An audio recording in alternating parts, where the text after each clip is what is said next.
자, 주의 말씀을 함께 합독하겠습니다. 시작. 만군의 여호와가 이르노라.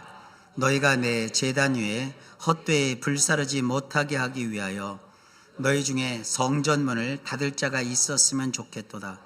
내가 너희를 기뻐하지 아니하며 너희가 손으로 드리는 것을 받지도 아니하리라. 아멘. 기도합니다. 하나님, 오늘도 말씀하여 주옵소서.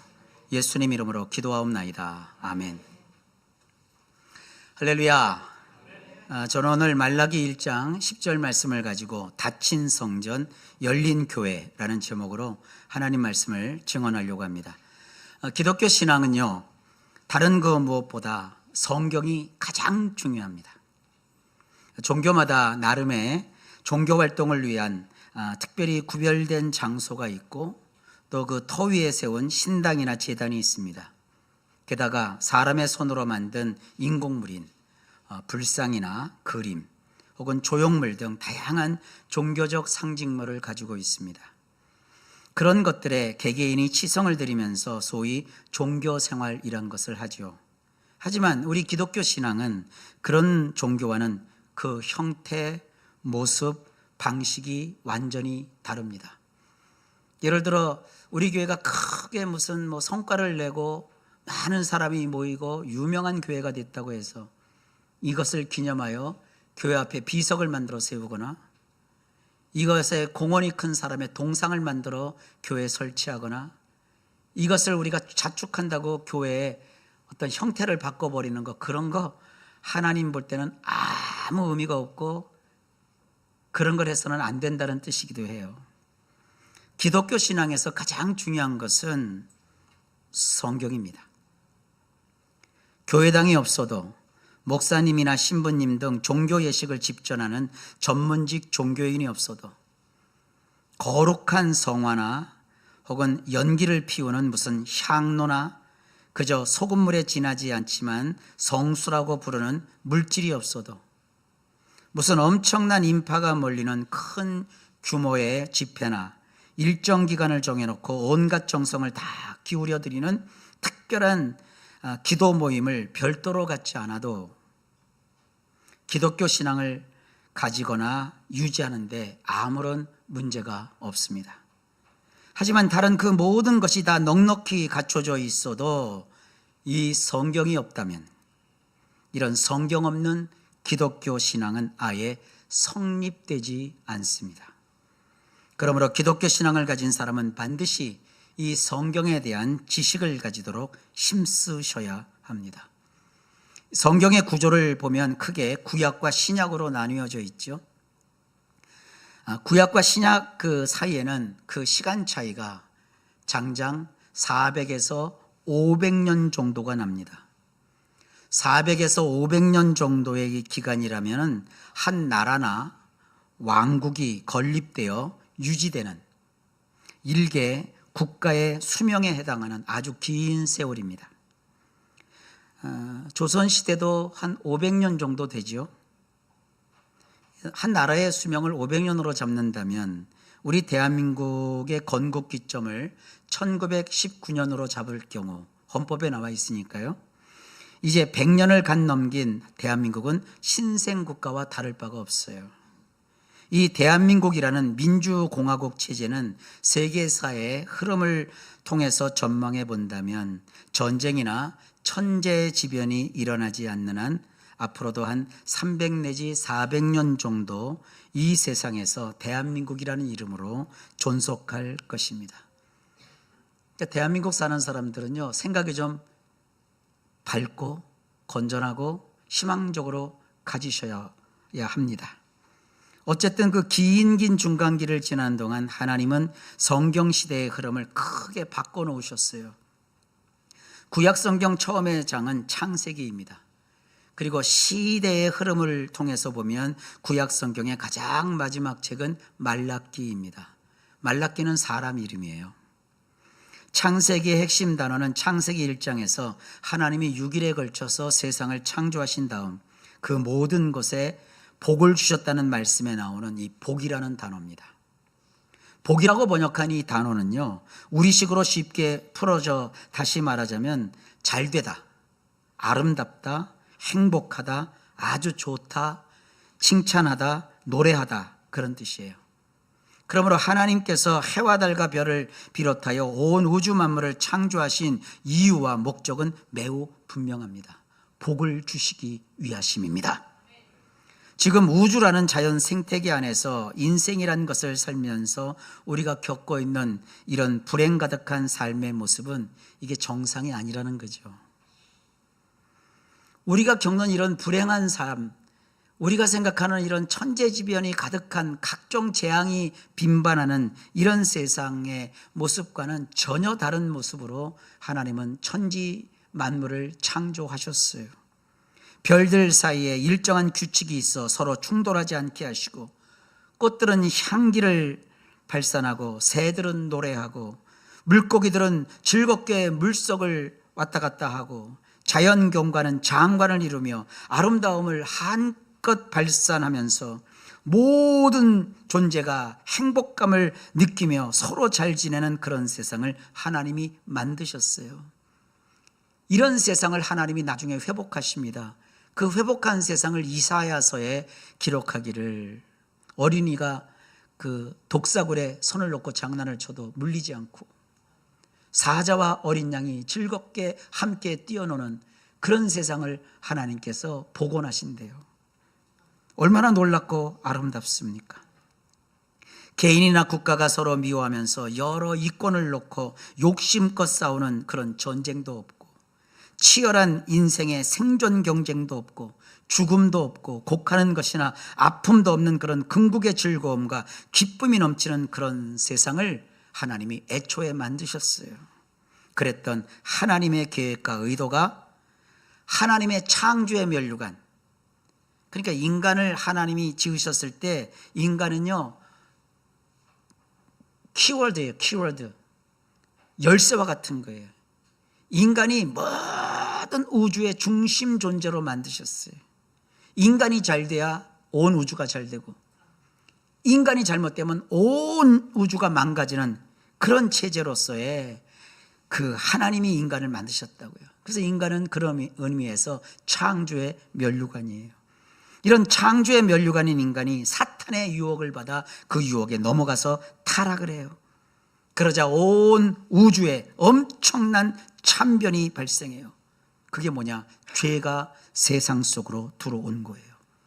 그 죄로 인해서 지구는 물론이거니와 온 우주와 모든 자연 생태계 안에 이런저런 불행한 일이 끊임없이 발생하게 되었습니다. 이런 사실을 창세기 8장 22절에서는 이렇게 적고 있어요. 땅이 있을 동안에는 심음과 거둠과 추위와 더위와 여름과 겨울과 낮과 밤이 쉬지 아니하리라. 이걸 하나 놓고 과학자가 설명하자면 어마어마한 얘기를 쏟아낼 거예요. 의사 선생님이 이걸 보고 얘기하자면 어마어마한 질병의 발생 원인이라든지 전염병이 발생한 것들을 이걸 통해서 설명을 할 거예요. 자연의 온갖 종류의 태풍이 일고 또 쓰나미가 일어나는 이런 자연현상도 이 창세기 8장 22절을 가지고 생태 전문가들이 얘기하자면 무척 많은 얘기들을 쏟아낼 거예요. 그런 자연 생태계 안에 그 무엇보다 죽음이라는 것이 막강한 힘을 발휘하게 되었어요. 이 우주 안에서는 다른 모든 것은 다 가졌다고 해도 일단 죽으면 모두 끝장나는 거예요. 죽음은 굉장히 강력한 힘을 가지고 있습니다. 이런 현상을 로마서 8장에서는 8장 20절에 이렇게 말해요. 피조물이 허무한 데 굴복하는 것이라고 말합니다. 성경은 죽는 것을 죽었다 그러지 않고 피조물이 허무한 데 굴복하는 것이래요. 죽으면 참 허무한 거예요. 여러분 죽지 않을 것 같죠? 언제까지 이렇게 건강하게 잘 살 것 같죠? 한번 주변에 어떤 사랑하는 분이 이렇게 죽음을 겪게 되면 모든 사람이 거의 공통적으로 이런 걸 느껴요. 아이고, 죽으면 다 끝인데 욕심 부리지 말고 살아야지. 좀 착하게 살아야지. 딱 3초 동안 그 생각해요. 그리고 다시 일상에 돌아오면 그것도 싹 잊어버려요. 평생 살 것처럼, 영원히 살 것처럼 생각을 해요. 그러니까 피조물이 허무한 데 굴복하는 거예요. 죽음은 참 허무한 건데요, 죽음을 넘어설 수 있는 것이 없어요. 사람은 죽어요. 죽기만 하면 좋게요? 죽기만 하는 것이 아니라 로마서 8장 21절에 보면 그 피조물은 썩어짐의 종살이를 하게 된대요. 여러분이 아무리 사랑하던 사람이어도요, 사람이 일단 죽잖아요. 죽음이라는 것은 그 육체 속에 영혼이 떠나가는 거거든요. 죽은 다음에 우리가 경험한 바에 의하면 한 20분 정도 지나면요, 그 죽은 사람을 만지거나 접촉하면 그것은 되게 위험한 일이에요. 처음에 우리가 교회를 개척하고 이런 걸 잘 몰랐어요. 20대 초반에 저도 정 목사님도 뭘 알겠어요. 우리가 신혼 때죠. 어떤 분이 참 죽음을 당해서 장례를 치러야 되는데 우리가 위해서 굉장히 기도했고 아끼고 사랑하셨던 분이에요. 근데 우리 정 목사님이 또 정이 넘치잖아요. 그 돌아가신 분을 붙들고 한 20-30분 가까이 붙들고 있었던 거예요. 그랬더니 그 주변에서 좀 아시는 분들이 손대지 말라고, 더는 그렇게 계시면 안 된다고 그래요. 아니나 다를까 그분을 다 이렇게 모시고 난 다음에 정 목사님 집에 와서 보니까 손이고 뭐고 그분하고 이렇게 접촉했던 분이 다 발진이 일어났어요. 나중에 의학적을 좀 아시는 분한테 말씀을 드려봤더니 얘기를 하시더라고요. 사람이 영혼이 육체에서 떠나가잖아요. 그러면 더는 내가 사랑했던 분이 아니에요. 그러니까 죽음을 경험한, 썩어짐의 종살이를 한 육신에 지나지 않는 거예요. 죽게 되면 그 육체에서 좋지 않은 그런 작용이 일어난대요. 썩는 거죠. 그것을 살아있는 사람이 이렇게 손을 대면, 특히 면역력이 약한 사람들은 감염이 된대요. 참 이 사람이 살아있을 때가 좋은 거예요. 그러니까 늘 얘기합니다. 우리 기독교는 죽은 사람 놓고 제사하고 죽은 사람한테 복을 비는 게 아니라 살아계실 때 숨이 끊어지기 전에 한 번 더 안아드리고 한 번 더 가까이 해드리고 한 번 더 여러분 정성을 다하는 그런 자세로 삶을 사셔야 돼요. 우리 기독교는 그래서 산제사를 드린다고 하잖아요. 어쨌든 피조물은 죽으면 썩어짐의 종살이를 하게 되고요, 로마서 8장 22절에 보면 그 결과 인간뿐만 아니라 모든 자연 생태계는 다 이제까지 함께 탄식하며 함께 고통을 겪고 있다라고 성경이 말하고 있어요. 그래서 구약성경 제일 마지막 책인 말라기에서 이렇게 말합니다. 창세기에서는 복으로 세상이 시작했어요. 근데 이 구약이라는 긴 세월 동안, 수천 년의 세월 동안 인류 역사가 진행됐는데 그 창세기에 시작된 그 복이 말라기에 와서는요, 뭐라고 끝나느냐. 말라기 4장 6절에 내가 와서 저주로 이 땅에 저주를 내리겠다. 여러분, 하나님이 지으신 이 세상, 아무리 아름답고 하나님이 멋지게 만드신 세상이라 할지라도 죄가 들어와서 사망이 힘을 발휘한 이 세상은요, 결국 저주로 끝나는 거예요.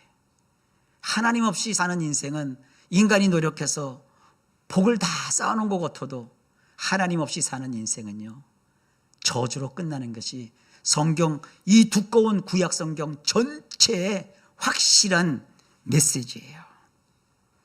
흔히 구약은 율법이 중심 내용인 줄로 사람들이 생각을 합니다. 그래서 율법을 잘 지키면 인간이 복을 받을 줄 압니다. 그러나 그 율법과 함께 수천 년을 지냈던 인간은 성경이 말해요, 단 한 사람도 그 율법을 지킴으로써 구원을 받은 자가 없대요. 모세도 율법 지켜서 구원받은 자가 아니에요. 우리 중에 모세보다 더 뛰어난 사람 없어요. 근데 모세조차도 율법을 지켜서 구원받은 사람이 아니에요. 율법의 역할을 성경은 이렇게 분명하게 말합니다. 로마서 3장 19절로 20절입니다. 우리가 알거니와 무릇 율법이 말하는 바는 율법 아래에 있는 자들에게 말하는 것이니 이는 모든 입을 막고 온 세상으로 하나님의 심판 아래에 있게 하려 함이라. 그러므로 율법의 행위로 그의 앞에 의롭다 하심을 얻을 육체가 없나니 율법으로는 죄를 깨달음이니라. 세상에 어떤 법을 세우고 어떤 법을 없애고 그 의미가 아무것도 없는 거예요. 율법을 포함한 법으로는 의로워지는 것이 없어요. 하나님의 말씀이 이렇게 분명하게 율법의 행위로 의롭다 하심으로도 육체가 없는다라고 말하고 있는데도 이 말씀을 싹 다 무시하고 오늘날도 율법대로 살아야 된다고 주장하는 사람들이 주변에 너무나도 많습니다. 여러분, 우리가 붙잡아야 될 것은 율법이 아니라고 로마서 3장 21절에서 분명히 밝히고 있어요. 이제는 율법 외에 하나님의 한 의가 나타났으니 율법과 선지자들에게 증거를 받은 것이라. 율법이 아닌 하나님의 한 의가 나타날 것을 예고하면서 말라기 선지자가 예언한 내용이 바로 저와 여러분이 함께 읽은 오늘 본문 말씀입니다. 만군의 여호와가 이르노라. 너희가 내 제단 위에 헛되이 불사르지 못하게 하기 위해서 너희 중에 성전문을 닫을 자가 있었으면 좋겠다. 내가 너희를 기뻐하지 아니하며 너희가 손으로 드리는 것을 받지도 아니하리라. 이 말씀에서 내 제단이라고 한 것은 구약에서 성전 또는 성막이라고 하는 그곳에서 사람들이 제물을 올려놓고 불태웠던 번제단을 가리켜요. 그 번제단에다가 소나 양이나 염소 등을 가져다 잡아서 희생제물을 이렇게 잡아서 피와 살과 기름을 단 위에 올려놓고 불살라서 번제, 속죄제, 속건제, 화목제, 소제라고 하는 이런 제사를 드렸습니다. 하나님은 우리가 그 제단 위에 불살라 태워서 드리는 제사를 가리켜 뭐라고 말씀하시느냐? 헛되이 불사르는 행위라고 지목하십니다. 그러면서 너희 중에 이러한 성전문을 닫을 자가 있었으면 좋겠다라고 말씀하십니다. 하나님은 인간이 짐승을 잡아서 그 피와 살을 불살라드리는 그런 제사를 기뻐하지 않으며 그런 제물을 받지도 않을 것이라고 분명하게 선언하십니다. 하나님은 구약시대의 모든 제사를 드리던 그 성전문을 아예 닫아버리겠다고 말씀하셔요. 그리고 400에서 500년이 지난 다음 신약시대의 문이 활짝 열리면서 성전문을 완전히 굳게 닫아버리십니다. 누가 그 성전문을 닫아버리셨나요? 시브리서 기자가 이렇게 분명하게 그가 누구인지 성전문을 닫은 분의 정체를 밝힙니다. 시브리서 10장 8절로 10절입니다. 주께서는 제사와 예물과 번제와 속죄제는 원하지도 아니하고 기뻐하지도 아니하신다 하셨고 이는 다 율법을 따라 드리는 것이라. 그 후에 말씀하시기를 보시옵소서 내가 하나님의 뜻을 행하러 왔나이다 하셨으니 그 첫째 것을 폐하심은 둘째 것을 세우려 하심이라. 이 뜻을 따라 예수 그리스도의 몸을 단번에 들이심으로 말미암아 우리가 거룩함을 얻었노라. 이제 하나님이 말씀하시는 거예요. 구약의 성전은 완전히 닫혔다. 누가 성전문을 닫았다고요? 예수 그리스도께서. 근데 아직도 이 우리 주변에는 구약의 제사를 회복해야 한다는 사람들이 있어요. 여러분, 그런 사람들은 참 문제가 많아요. 정신줄을 놓고 사는 이도저도 아닌 종교인일 가능성이 커요. 성경을 잘 모르고 그냥 말을 만들어내는 자들에 지나지 않습니다. 어떤 사람들은 이 성전을 회복하려면 이스라엘을 회복해야 된다고 그렇게 땀 흘려 수고한 돈을 이런 일을 위해서 막 기부를 하고 돈을 모금하는 사람들도 있고, 지난번에 막 그쪽에 전쟁이 있잖아요. 이스라엘을 구원하겠다고 어느 교회에서 180여 명이 단체로 또 이스라엘을 또 국가에서 가지 말라고 하는데도 굳이 또 입국을 하고 그런 걸 막 해요. 여러분, 그런 게 신앙이 아니에요. 지금은 구약의 성전은 완전히 닫혔어요. 대신에 교회의 문이 활짝 열렸어요. 신약시대 교회가 무엇인지 분명하고 아주 단순하게 성경이 이렇게 소개합니다. 에베소서 1장 23절입니다. 교회는 그의 몸이니 만물 안에서 만물을 충만하게 하시는 이의 충만함이니라. 교회는 무슨 정치 세력을 지지하는 패거리가 아닙니다. 인간 개인을 숭배하거나 사회 개혁을 외치는 NGO 단체도 아닙니다. 예수님이 십자가에 못 박혀 죽으셨다가 부활하심으로써 열린 이 교회가 진정으로 해야 할 일을 성경은 명백하게 밝히고 있습니다. 에베소서 3장 16절로 19절 말씀입니다. 거기 보면 이렇게 되어 있어요. 그의 영광의 풍성함을 따라 그의 성령으로 말미암아 너희 속 사람을 능력으로 강건하게 하시오며 믿음으로 말미암아 그리스도께서 너희 마음에 계시게 하시옵고 너희가 사랑 가운데서 뿌리가 박히고 터가 굳어져서 능히 모든 성도와 함께 지식에 넘치는 그리스도의 사랑을 알고 그 너비와 길이와 높이와 깊이가 어떠함을 깨달아 하나님의 모든 충만하신 것으로 너희에게 충만하게 하시기를 구하노라. 말이 참 매끄럽게 번역이 되어 있잖아요. 이걸 제가 4가지로 정리를 해서 우리 주함께 교회가 이 세상에 존재하는 이유, 그리고 오늘도 하고 있지만 앞으로 우리가 힘써서 해야 될 일이 무엇인지를 이 말씀에 터잡아서 말씀을 드릴게요. 현대는 그 닫혔던 성전문을 여는 게 아니라 예수님이 친히 십자가를 통하여서 열어놓으신 교회를 통하여 하나님의 일이 지속되는 거예요. 첫째 중요한 게 뭐냐면 속사람이에요. 인간은 속사람이 있고 겉사람이 있다고 성경이 말해요.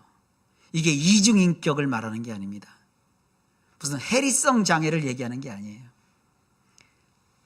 우리는 부모로부터 물려받은 이 소중한 몸이 있어요. 근데 우리의 그 심령 속에는 본성이라는 것이 있다고요. 그 본성을 성경은 죄성이라고 얘기합니다. 이 죄성은 하나님께 영광을 돌릴 수가 없어요. 모든 사람이 죄를 범하였음에 하나님의 영광에 이르지 못한다고 했어요. 이 죄성을 아무리 뜯어 고친다고 해서 하나님이 그걸 통해 영광을 받지 않습니다. 그래서 교회가 세상을 향해서 무슨 개혁을 외치고 계몽을 하는 것이 의미가 없어요. 사람은 이 태어난 몸 가지고서는요 하나님의 영광에 이르는 일을 못해요. 그래서 예수께서 어떻게 하셨느냐, 그런즉 누구든지 그리스도 안에 있으면 새로운 피조물이라. 이전 것은 지나갔으니 보라 새 것이 되었도다. 우리 안에서 속사람이 응하고 태어나야 돼요. 그걸 땅에서 부모로부터 태어난 것은 땅에서 태어난 생일이고요, 우리는 하늘로부터 태어나는 그와 같은 하늘로부터 태어난 새롭게 태어남이 있어야 돼요. 이걸 요즘 말로는 거듭남이라고 얘기를 해요. 이거는 무슨 기독교 이단인 구원파들이 외치는 그런 거듭남과는 달라요. 성경이 말하는 거듭남은요 하늘로부터 태어났다는 거예요. 하늘로부터 태어난 그 새로운 사람이 우리 속에 있어요. 근데 그 태어나면요 아기로부터 태어나요. 아기가 돼요. 근데 베드로서에 보면 그 아기는 신령한 젖, 신령한 밀크를 먹으면서 성장을 한대요. 그리고 히브리서에 보면 하나님의 말씀을 통해서 굳은 음식을 먹으면서 점점 더 크게 성장을 한대요. 그러니까 여러분 속에는 겉사람이 있고 속사람이 있는데 교회는 그 겉사람을 하는 게 아니에요. 이 속사람을 위해서 일하는 거예요. 이 속사람을 위해서 일할 때 필요한 재료가 있어요. 하나님의 풍성한 영광, 성령의 능력, 그리고 강건함이에요. 예수 믿는 건 약해지는 게 아니에요. 바보가 되는 게 아니에요. 진정 사람이 강해지는 거예요. 나니아 연대기라는 그 멋진 저는 이제 소설로 봤지만 영화로도 나와 있어요. 우리 성도님들은 소설은 두꺼우니까 나니아 연대기를 언제 한번 볼 기회가 있으면, 요즘은 그 유튜브나 이런 걸 통해서도 많이 볼 수 있으니까, 거기 사자가 왕인 나라가 나와요. 근데 사자가 어느 날 그 마귀가 그를 공격해서 사자가 죽어요. 사자가 막 죽어가니까 그 나니아 연대기에 그 옷장을 통해서 그 나니아 세계로 들어간 아이들이 막 염려하고 걱정을 하는 거예요. 그 옆에 있던 한 지혜로운 자가 이 아이들한테 얘기를 해요. 너희들은 이 나라에 옛날부터 내려오는 전설을 모르고 있구나. 그 전설에 보면 저 사자가 죽으면 마귀가 다 패배하고 저 죽은 사자의 나라가 된다는 그런 전설이 있다. 너희가 지금 그 왕인 사자가 죽는 걸 지금 보고 있는 거다. 그런 얘기가 나와요. 성경에서 따온 멋진 통찰력이죠. 예수 믿는 분들은 세상에서 믿는다는 이유 때문에 당하는 것 같고 참는 것 같고 지는 것 같고 손해보는 것 같아도, 여러분 우리는 예수께서 태어나게 하신 새 사람이 우리 속에 있기 때문에 결코 새 사람이 지도록 하나님이 하지 않습니다. 주님은 우리를 강하게 만드시는 거예요. 믿는 사람은요 굉장히 강한 사람들이에요. 가정에도 믿는 사람이 있으면 그 가정이 무너질 것 같아도 다시 일어나요. 믿음을 가진 사람이 그 가정에 있으면 그를 통해 하나님이 그 가정을 다시 번듯하게 세워 주시는 거예요. 믿음은요, 세상을 이깁니다. 믿음은 놀라운 것입니다. 믿음을 가지고 사업하는 분은 결국 그 사업장을 통해서 하나님의 큰 영광을 나타나게 하시는 거예요. 교회는 그러니까 이 겉사람을 갖고 얘기하는 게 아니에요. 이 겉사람은 뭘 배우잖아요. 학력, 어디에서 태어났냐, 무슨 동네 사람이냐, 고향, 또 인종, 이런 걸 막 따지잖아요. 근데 교회는 그런 게 필요가 없어요. 예수 그리스도를 믿고 거듭나면 되는 거예요. 그러니까 못 배워도 괜찮고요, 가난해도 괜찮고요, 가진 것이 없어도 괜찮아요. 중요한 건 속사람이에요. 여러분, 속사람이 날마다 하나님의 풍성한 영광을 보게 하고 성령께서 그 사람 속에 능력을 주셔요. 내가 약한 데서 오히려 하나님의 능력을 경험하는 거라고요. 그리고 주님께서 나를 더 강하게 하신다고요. 이렇게 속사람을 날마다 새롭게 살아가는 사람은요, 세상 사람들도 나중에는 인물을 알아봐요. 여러분들은 함부로 못 대해요. 그런 여러분들은 존귀하신 분들이에요. 그러니까 교회에서 서로 더 존중해주고 아껴주고 위해주시고 사랑하시길 주 이름으로 축복합니다. 그리고 부부도 마찬가지예요. 내 아내가 예수를 믿으면 정말 소중한 아내를 여러분 두신 거예요. 너무나도 복된 아내가 여러분과 지금 함께 살고 있는 거예요. 그 아내 속에서 주님이 그 속사람을 더 이렇게 하나님이 갖게 해주시고 성숙하게 하셔서 놀랍고 아름다운 일들을 이루어 주실 줄 믿습니다. 두 번째 우리가 해야 될 것은 예수님을 닮아가는 삶이에요. 이렇게 성경이 말하고 있어요. 믿음으로 말미암아 그리스도께서 너희 마음에 계시게 하시옵고, 이걸 다른 말로는 예수님 닮기 혹은 성화, 거룩하게 되어가는 과정이라고 해요. 근데 이것은 어떻게 되느냐? 믿음으로 말미암는데요. 오늘 우리 장로님이 기도를 하셨는데 저하고 장로님하고 기도하기 전에 서로 얘기가 오고 간 게 없는데 우리 장로님이 오늘 제가 설교할 내용을 그대로 기도문에 담으셨어요. 하나님, 우리가 세상을 믿음으로 살게 하옵소서. 믿음은 어떻게 생기는 거냐면 다른 데서 생기는 게 아니에요. 믿음은요, 성경에 나와요. 믿음은 들음에서 나며 들음은 그리스도의 말씀으로 말미암느니라. 교회에 여러분 나오셔서 이렇게 열심히 한 주간도 빼놓지 않고 가급적 교회에 나오려고 하고 또 목사의 설교를 즐겨 들으면서 계속 하나님 말씀을 듣잖아요. 그러면 여러분 속에 뭐가 생기느냐? 믿음이 생겨요. 그 믿음이 생겼다는 건 뭐냐 하면 점점 여러분 속에서 예수님의 마음을 이해하게 되고 예수님을 닮아가게 되는 거예요. 예수님의 그 삶 속에는요, 아름다운 향기가 난다고 그랬어요. 예수님의 그 향기가 여러분 속에서 펄펄 배어나오기 시작하는 겁니다. 생선 가게에서 일하면 생선 냄새가 나고 병원에서 일하면 그 소독약 냄새가 은연중에 배듯이 우리가 예수님을 가까이 하고 주의 말씀을 듣다 보면 나도 모르게 어느새 예수님의 향기가 나의 삶 속에서 나기 시작하는 겁니다. 그러니까 여러분들이 아는 사람일수록 그 사람 속에 있는 진짜 예수 닮은 모습을 못 볼 수가 있어요. 예수를 믿는 사람은 자꾸 날마다 조금씩 성장하거든요. 근데 같이 사는 사람들이 그걸 못 알아차려요. 조금 이상해지긴 했는데 맨날 그거지 그 밥에 그 나물이지 이렇게 되는데 결코 그렇지 않아요. 예수를 믿는 여러분들 짝들은요, 계속 그 안에서 예수를 닮은 모습이 나오게 돼요. 어떤 일을 겪거나 어떤 사건을 겪을 때도 정말 여러분 마음속에 하나님이 주시는 그런 확신이 생기고 소망이 생기는 거예요. 그래서 성경을 보면 예수 닮아가는 사람들의 특징은 믿음, 소망, 사랑이 그의 삶에 나타나게 돼요. 자, 그다음에 세 번째로 사랑을 행동하게 돼요. 교회는 다른 거 아니에요. 사랑의 행동, 사랑의 실천을 하는 곳이에요. 그러기 위해서는 몇 가지 교회가 하는 일이 있어요. 뿌리를 내리는 일을 하고, 터가 굳어지는 일을 하고, 연합하는 일을 하고, 지식을 갖추는 일을 해요. 뿌리가 내린다는 것이 뭐냐? 전도하여 결실을 하는 거예요. 우린 주변에 사람들이 있잖아요. 안 믿는 사람들이 너무 많잖아요. 이 세상을 향해서 이 망할 것들아 죽을 것들아 그러는 게 아니에요. 그 사람들 속에 예수님의 이 생명이 씨를 내리고 예수님의 그 생명이 그들에게 씨앗이 떨어져서 뿌리가 내려서 거기서도 예수님의 생명이 자라날 수 있도록 우리가 그 일을 하는 거예요. 교회는 대가를 바라보지 않고 많은 선한 일을 행해 나가셔야 합니다. 돈을 갖고도 좋은 일을 많이 하셔야 되고요. 씨를 뿌리듯이 또 우리가 재능을 가지고도 재능 기부라는 말도 하잖아요. 우리의 그 힘과 열과 성을 다해서 주변에다가 전도의 결실을 할 때까지 뿌리를 내릴 수 있도록 도와주고 협력하는 일을 교회가 하는 거예요. 이걸 좀 더 멋진 말로 선교라고 합니다. 그 다음에 터가 굳어지는 거죠. 이 터가 굳어진다는 것은 확장되는 거예요. 성장하는 거예요. 점점 하는 일이 더 넓어지고 많아지는 거예요. 그 다음에 연합이라는 말이 나오죠. 성도가 함께 하는 거예요. 모든 성도가 함께. 교회는 혼자 하는 게 아닙니다. 함께 하는 겁니다. 여기 참 좋은 얘기가 있죠. 백진짱도 맞들면 낫다. 근데 요즘 그 한자를 안 배우는 그 어린 친구들은 백지장도 맞들면 낫다를 잘 이해를 못 하더라고요. 그래서 뭐 어떤 드라마를 살짝 보니까 거기 작가가 기가 막힌 얘기를 했어요.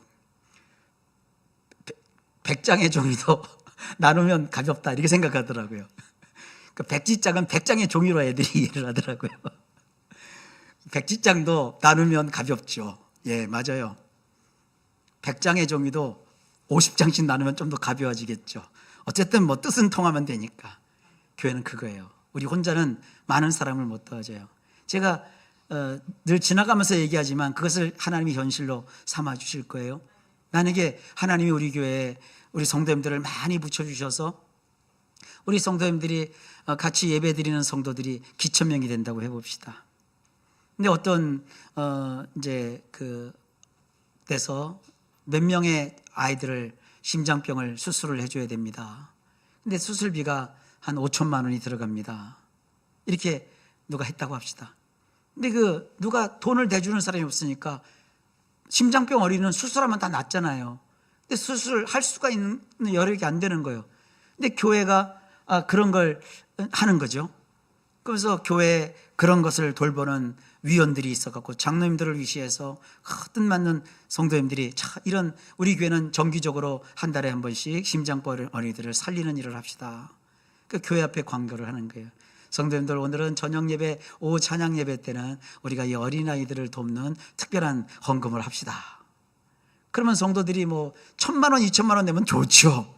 그러나 다들 어렵고 힘들잖아요. 그러나 특별히 한 5만 원. 5만 원을 5천 명이 하면 얼마요? 계산이 나오잖아요. 그렇게 하는 거예요. 교회는요, 이 세상에 할 수 없고 세상 사람들이 할 수 없는 일들을 어마어마하게 해낼 수 있어요. 이런 게 성도가 연합해서 하는 일이에요. 그리고 성경은 말합니다. 구제할 때 교회 밖의 사람이 아니라 교중 사람들부터 챙기라고 그랬어요. 그러니까 우리 교회 나오는 사람들은 가난한 사람 없고 배고른 사람 없고 직업이 없어서 정말 인생에 뭐라고 할까요? 의미도 없이 사는 사람 없고 다 일할 수 있고 다 함께 나눌 수 있고 즐겁게 하나님께 11조를 자기의 소득에서 드릴 수 있는 그런 기쁨을 갖을 수 있는 그런 교회를 할 수 있고 이게 다 교회가 해야 될 사랑의 실천의 일환이에요. 이런 아이디어는요 어마어마하게 많고요. 단지 우리에게는 아직 기회가 없어갖고 이걸 이룰 수 없어서 좀 안타까움이 있지만 계속 그래도 기도하면 언젠가 하나님이 허락하시지 않겠어요? 또 중요한 건 교회는 교육적 기능이에요. 요즘 애들이 참 바쁘더라고요. 하루는 운동하러 갔는데 운동하는데 그 꼬맹이들이 이렇게 운동을 하더라고요. 근데 자기들끼리 얘기를 하는 거예요. 얘야 나 오늘 되게 바빠. 그래 가더니 오늘 수영 마치면 뭐 나는 태권도도 갔다 와야 되고 태권도 끝나고 나면 1시간 뒤에 뭐 무용 배우러 가야 되고 그 다음에 또 가회 선생님 오기로 했고 아니 저녁에 아이들이 운동하러 돌아갔고요. 그 이후 스케줄이 4건이 있더라고요. 그래서 얘가 하는 얘기가 아유 너는 그래도 낫다. 나는 하나 더 있어 하고 걔네들 그러더라고요. 요즘 애들이 더 바빠요. 그러니까 이 아이들에게는 이 교육이 그렇게 중요한 거죠. 근데 사실 아이들을 가르치고 그렇게 여러 가지 것을 재능을 해줘야 아이들이 정말 자기 인생을 성공하면서 살 수 있을 거라고 부모들이 생각을 하고 있고 주변에 그냥 다 그 애기 엄마들이 다 그렇게 하니까 내 아이도 그렇게 해야 되고 그렇게 안 하면 내가 뒤처지는 줄 아는데 사실 교회가 우리가 제대로 교육과 이런 모든 아이들을 포괄하는 이런 시스템을 갖추고 있으면 얼마나 좋은 일들을 더 많이 할 수 있고 세상의 부모들이 뭐 자기 혼자 그런 데 알아보려고 애쓸 것 없이 그냥 교회만 나가면 그게 다 해결된다 이렇게 생각하지 않겠어요? 그래서 교회는 할 일이 아직도 무궁무진하다. 오늘 제가 설교하면서 대한민국의 연령을 얘기했잖아요. 여러분, 대한민국은 지금 망해가는 나라 아닙니다. 대한민국은 다시 분연히 일어나서 멋지게 이 세상을 주도할 수 있는 신생국가와 다를 바가 없으니까 우리 성도님도 꿈을 가지고 우리가 교회를 통해서 이 세상을 위하여 정말 멋진 일들을 많이 할 수 있을 거라고 생각하고 위에서 연세 드신 분들은 기도해 주실 것이고 젊은 친구들은 더 많이 열정을 내시고 하여간 이 시대에 교회를 통한 하나님의 놀라운 일들, 사랑을 실천하는 행동하는 교회 되시길 주의 이름으로 축복합니다. 그리고 마지막으로 교회는 하나님으로 충만해야 돼요. 이걸 쉽게 얘기하면 성령 충만입니다. 하나님의 그로 충만하려면 체험을 해야 돼요. 하나님의 그 사랑의 너비와 길이와 높이와 깊이. 이로 해서 교회는 성령 집회를 해야 되고요. 문화 예술 방면에 사역을 해야 되고요. 세상 사람들이 있는 곳으로 찾아가거나 또 그들을 교회로 불러 모아서 함께 먹고 나누고 베푸는 사역을 해야 되는데 영어에서는 이게 용어가 있어요. outreach라고 해요. outreach. 밖으로 나가서 세상 사람을 만나 그들과 함께 하나님으로 충만하게 하는 이 사역을 감당해야 돼요. 자, 성전은 닫혔어요. 구약 성전 제도로서는 이런 걸 못해요. 그러나 신약에 열린 교회를 통하여 하나님 이런 놀라운 일들을 우리에게 맡기길 원하십니다. 우리 성도님들은 우리 교회가 존재하는 이유와 앞으로 해 나가야 될 일들이 무엇인지를 이 말씀을 통해 꽉 감잡으시고 열심히 멋지고 아름답고 행복하고 보람차게 여러분 인생을 살아 누리시기를 주의 이름으로 축복합니다. 기도합니다. 하나님 감사합니다. 우리 성도들에게 꿈을 주시고 비전을 품게 하여 주시고 기도하게 하시고 헌신하게 하시고 우리 모든 인생을 하나님을 위해서 멋지게 살아낼 수 있도록 역사하시고 도와 주옵소서. 예수님 이름으로 간절히 기도하옵나이다. 아멘.